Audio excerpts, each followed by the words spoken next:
Hey everyone, welcome back. So we're resuming the Camry project.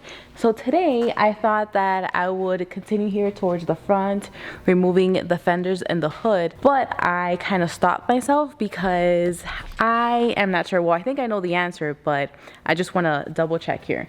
So since I do plan on painting this car, obviously I need to sand it first.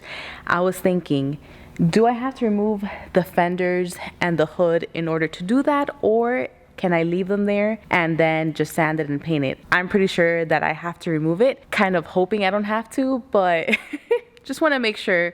So since I'm not 100% on that, even though I do think that you need to remove it, I mean, it makes the most sense. I'm gonna skip that for now, and today we're going to work here towards the rear. So today we're going to remove the rear bumper and the tail lights.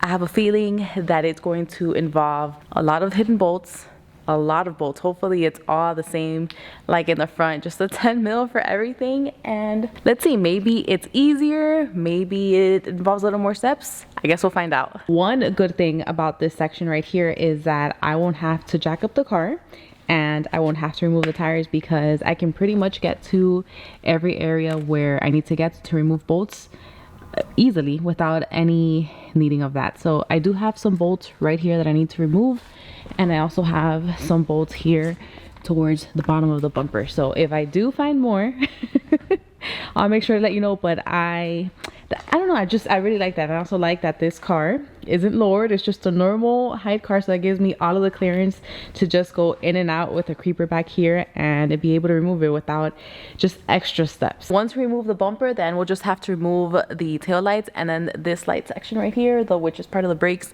and the reverse, but we'll get to that once we're inside the trunk. Which, speaking of the trunk, the only bad thing about this car, I mean, this car came in pretty good condition except the interior, which again, after I cleaned it, it looks pretty good, but the only bad state of this car was the trunk. I'm still kind of creeped out from it because I don't know if you guys remember, and I was doing this kind of like detailing, at least detailing to me of this car, I found like a huge spider in there, so I'm kind of still creeped out, even though this car has been pretty much inside ever since I got it. Yeah, I'm trying to think. Yeah, it's been pretty much inside, so I don't think there's anything in there, but I'm still kind of like, I really don't want to encounter another spider in there again. All right, and this is the famous trunk. So again, I did clean, it had like a lot of trash in here, so I just removed it and cleaned it as best as I can without going in too deep. But so here we'll be able to just get to the tail lights. From here we do have to remove this section, and we also remove, well, I'll also remove, since I'm might as well here, then all of this carpeting, at least what's left of it. And then of course this section right here for these lights, which is pretty easy, so shouldn't be too hard. I think this shouldn't be as long as the front bumper, but I guess we'll find out and see what it takes. Oh, and by the way, before we get started, a lot of you were asking about this cordless ratchet that I used in my last video. Well, I've been using this for a very long time in like lots of my previous videos, but it's just a Husky cordless ratchet. So if any of you guys are still interested, I'll put the link in the description down below.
These are the bolts that were underneath the bumper. I mean, all of them were seized. I was only able to manage to get 2 of them without breaking, but I mean, what else can be done? So just when I thought, okay, I'm ready, this bumper is coming off, I removed all of the bolts, it's just gonna come off easily. It does not come off, and I'm like, what else could possibly be holding it? I checked for more bolts and there's nothing. So then I look inside the trunk, this famous creepy trunk, and I see here right there, so there's 4 more bolts, because there's 2 here and then 2 right there. And also those are the first ones that I see that are not a 10 mil, so I'm gonna have to use a different one.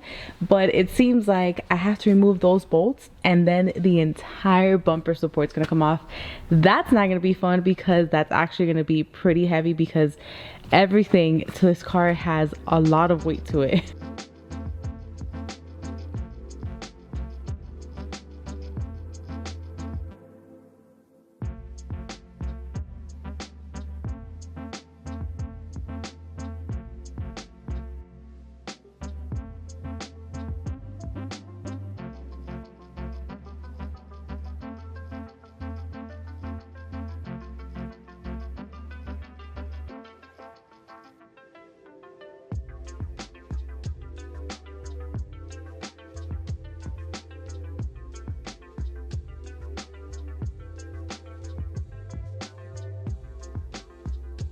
The rear bumper is off, but turns out that I overcomplicated things. So I took extra steps to remove this rear bumper than I needed to. Turns out it's actually a lot simpler than what I did. So if you're doing this, don't make my mistakes. But the only reason that I did it this way is because I took off the front bumper already.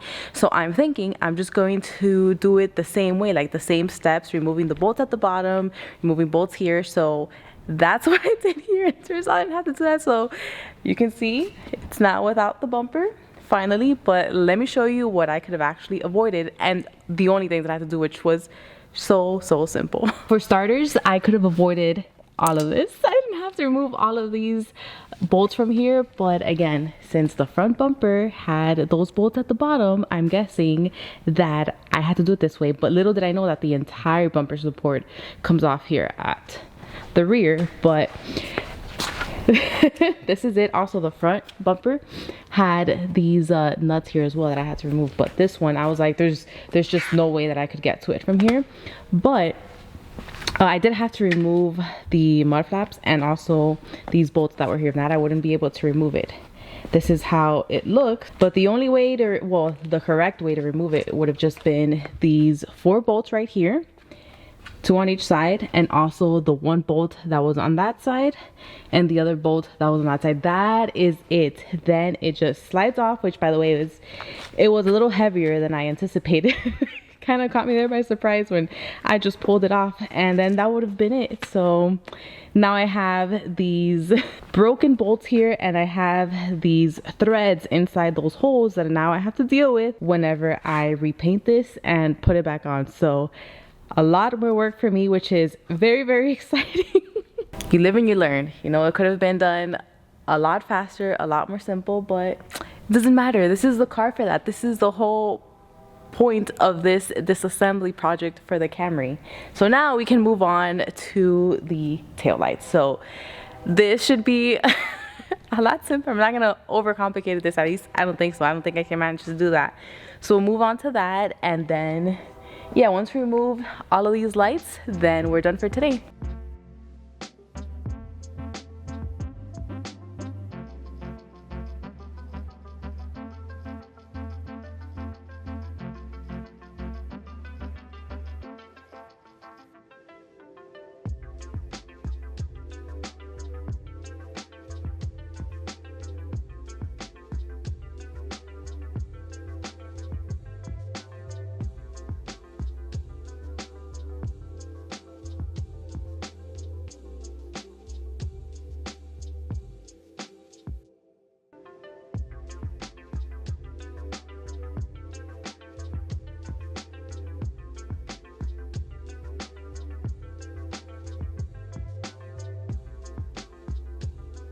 So we've made some progress after removing the bumper. We did remove these lights right here.